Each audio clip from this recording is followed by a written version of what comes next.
Good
morning, everybody. Happy New Year.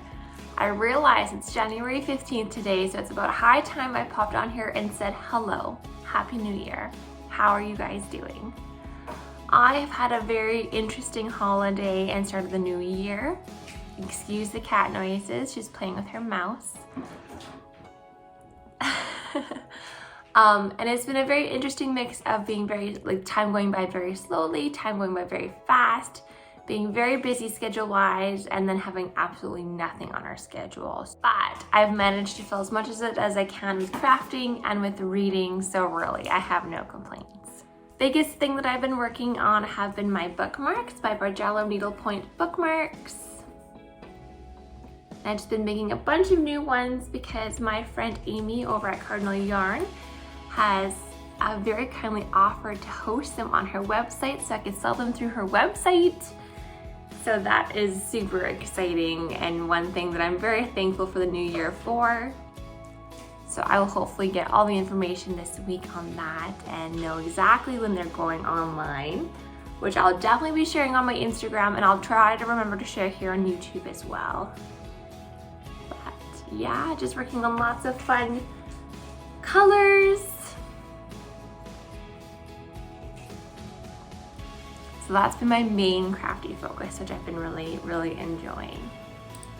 Another project that I started this new year, it was actually a New Year's Eve cast on, but I have since frogged it twice and I'm thinking of frogging it again. Nothing wrong with the pattern, just wrong with me.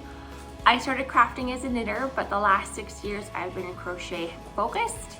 And so now knitting something other than a dishcloth has been a little bit tricky for me. So I've made several mistakes on the pattern, my own mistakes, and I've made another one. And now I don't know if I should frog it again, but I'll just hold it up here. So this is my mistake. I purled instead of knit, or knit instead of purl. Something's wrong here. But that's what it's looking like so far. This is the Jamie Shawl by Cozy Up Knits. I'll insert a photo of what the beautiful thing it's going to look like. This has been a knit that I've wanted for so long, ever since Jamie released it, actually.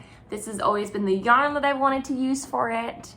You'll probably recognize it too from a past video. I was using it for something else in the meantime. But this yarn was always gonna be a Jamie shawl, so I thought, yes, this is perfect. But now I'm thinking I might need to rip it out again.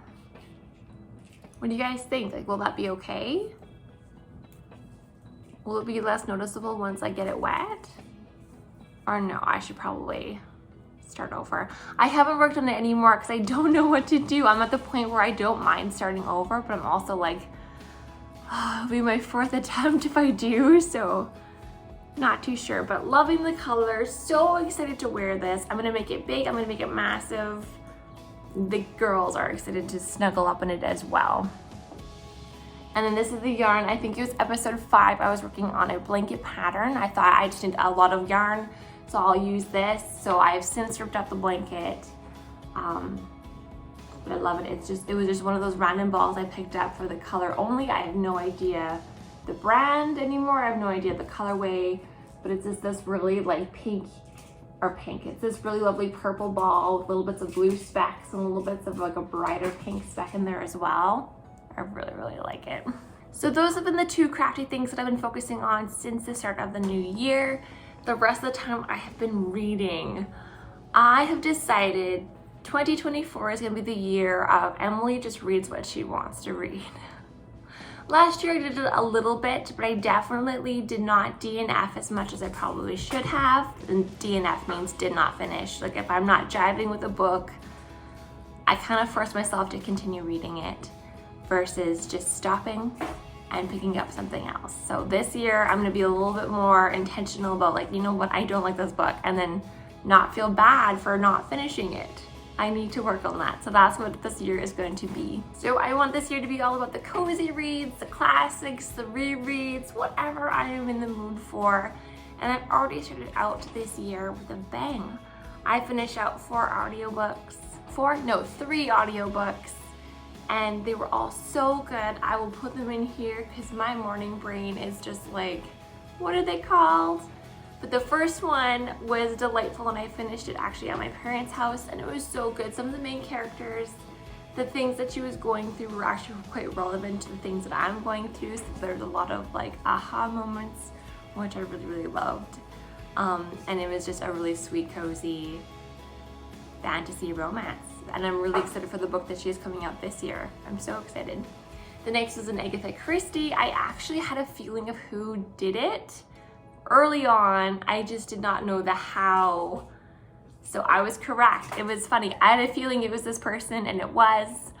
And then when I discovered it, I was like, that makes sense, that makes sense. So I don't know if that means it's a good book or a bad book if I was able to figure out part of it, or I enjoyed it, so it is what it is.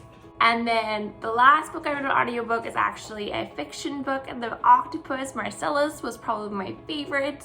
Tova next. She was a 70-year-old lady. So those 2 characters definitely drove the story for me. The other main character's point of view we were following was Cameron. And he kept saying he was 30, but the way that he talked, it was very whiny. And so I kept picturing him as like a 17, 18-year-old, not a 30-year-old. So I kept having to remind myself, right, he's supposed to be 30. So his point of view was not my favorite to read from. But I love Tova's and I love Marcellus. And I love the story as a whole. I loved how everything was connected. I love the story as a whole. So that one was really good too. I'm still making my way through Tress of the Emerald Sea by Brandon Sanderson. I love it. I love it so much. I already think 5 stars, 6 stars. I keep rereading sections of it. I already don't want it to end, but I'm still pulled to like continue reading and to figure out what happens next. You saw me reading it. Wasabi! You saw me reading it earlier, which I'll show you guys too. I got a book stand for Christmas. I requested one because I do a lot of audiobook reading while I'm crafting, and obviously not using physical books because that's harder to manage when using my hands with the craft. So I requested a book stand. And I love it. I've been using it so much. I've only used hardcovers on it so far, so I'll definitely let you know about the smaller paperbacks and how that works. But it's my hope to read more physical books this year than audio. And I'm hoping this stand will help. So very, very excited about this and what it means for my reading and my crafting, and that I don't have to choose between the hobbies, but I can do all the things all the time. Not to be a crazy multitasker, but honestly just because sometimes I can't choose between my hobbies. So if I can attempt to do both, I will try to do both. I hope you guys are doing well. I hope you're taking care of yourself. I would love to hear what books you're planning on reading this year, or a genre, or a theme, or anything that's exciting you. I would love to know what crafting you're doing or what your plans are this year. I'm not a huge planner when it comes to specific things in crafting wise. I have goals. Overall, I think my books are pretty much just whatever I want to read, I want to read. Same with the projects. I have nothing too specific to finish in mind. I have a couple of work things this year. I want to maintain keeping up with my bookmarks over at my friend's website. I have some consignment projects to do for my parents' shop down south. But other than that, nothing too specific, which is kind of fun. I just want to see and make what I want to make and see how that goes, read what I want to read and see how that goes, and not be afraid to not finish a book. Or maybe the same thing with projects, not be afraid to just be like, nope, hate the project, gotta stop. So that's just kind of what I'm up to. I hope you guys are doing well and that you take care of yourselves, and I'll see you in the next video soon. Bye.